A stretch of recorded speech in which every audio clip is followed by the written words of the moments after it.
What might be a solution to the Israeli-Palestinian conflict?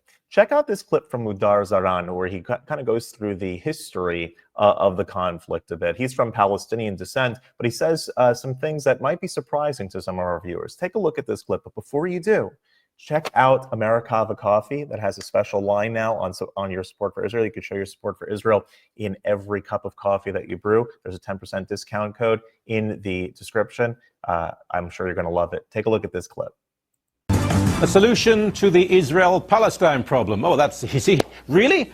Mudar Zahran is a Palestinian writer and academic from Jordan who now resides in the UK as a political refugee. He joins us now from London. Welcome to you, sir. How are you doing, sir? Thank you. Now, a solution to this issue that seems to divide the world and causes so many problems. Give it to us, please. We're eager to hear. Well, it's always been there. I mean, it's nothing new, sir. I mean, it's always been there. Jordan has always been the homeland for the Palestinians. This was the agreement. Very few people understand the history of the problem. Very few people understand that it was originally the Balfour Declaration that all of the British mandate to Palestine would become a Jewish homeland. Then the Jews decided to agree to give 78% of the land to the Palestinian or the Arab dwellers of the country, and that's Jordan. Jordan has always been Palestine. The only thing that's not Palestinian in Jordan is the king. If that falls to the Arab Spring, voila, we have a Palestinian state. But you know better than I do that even if the royal family did fall in Jordan, and it has many supporters, the Palestinian people would not be satisfied with Jordan. They would still want areas of Israel. Well, the fundamentalists of us, you know, all nations have fundamentalists. And our fundamentalists, they've always wanted all of Palestine, and now they've grown into, the last 15 years, into wanting to build subscribing into building an empire, a Muslim empire, a caliphate, if I may say. Now, we will not be held hostage to all of those. Now, let's just check the facts. Most of Palestinians reside in Jordan, more than 80% of the population. Yeah. 1.1 million Palestinians are residing in Jordan illegally. If those were so desperate to be in Palestine, quote unquote, shouldn't they be going back to Israel and living there? There's an average of 30,000 Palestinians locating permanently to Jordan each and every year. So all of the signs do not suggest that the Palestinians are so desperate to be in Israel. It sounds, look, I've heard this many times over the years, but generally I have to say it does come from people who are strongly supporters of Israel, very Zionistic. To come from a Palestinian from Jordan, this is quite surprising to me. How are you regarded by other people in the Palestinian movement? Well, you can always Google my name in Arabic and English. I mean, I'm very well accepted within the Palestinians.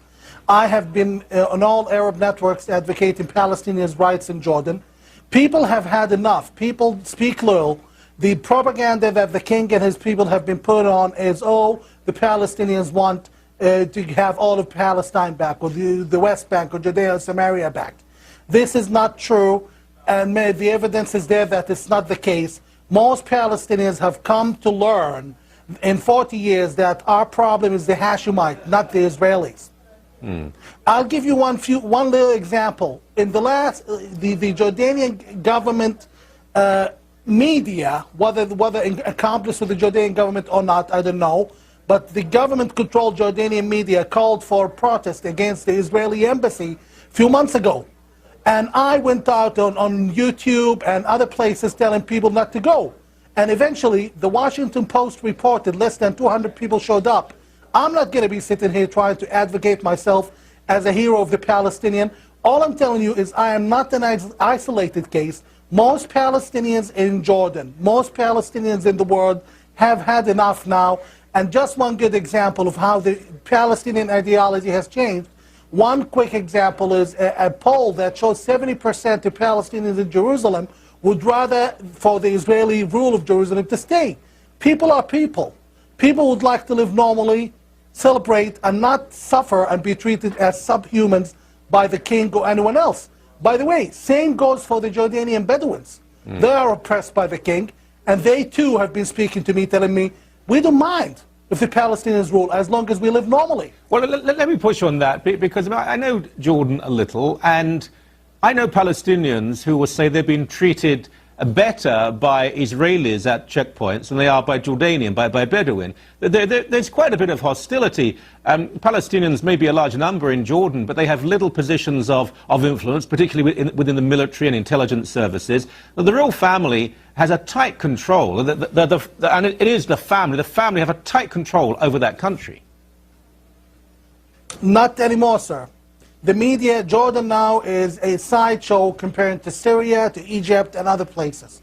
So it's very hard, very difficult to get CNN or anyone else, or even Al Jazeera, for that matter, to get interested in what's going on in Jordan. Things have changed. The Bedouins in the south, just last week, some of them my personal friends, the leaders of the Bedouin opposition, have been protesting against the king and calling for the king's, toppling the king through peaceful means.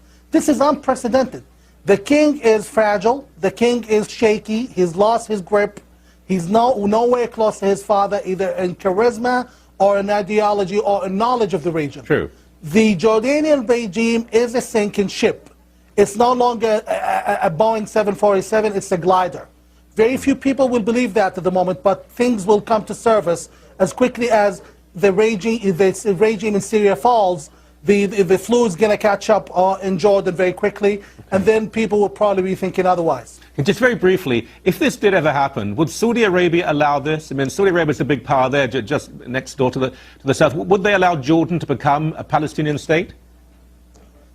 Saudi Arabia, it's in its best interest to cooperate with whoever rules the largest bloc in the northern border, be it the Palestinians, the Hashemite, or aliens from Mars. They're going to take them.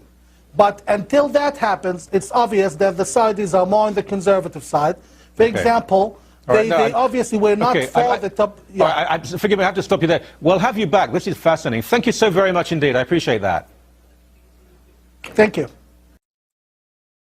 What do you think, everybody? I'd love to hear your comments below. And if you like this content overall, hit that subscribe button over there in the corner. We'd love to stay in touch. Take care.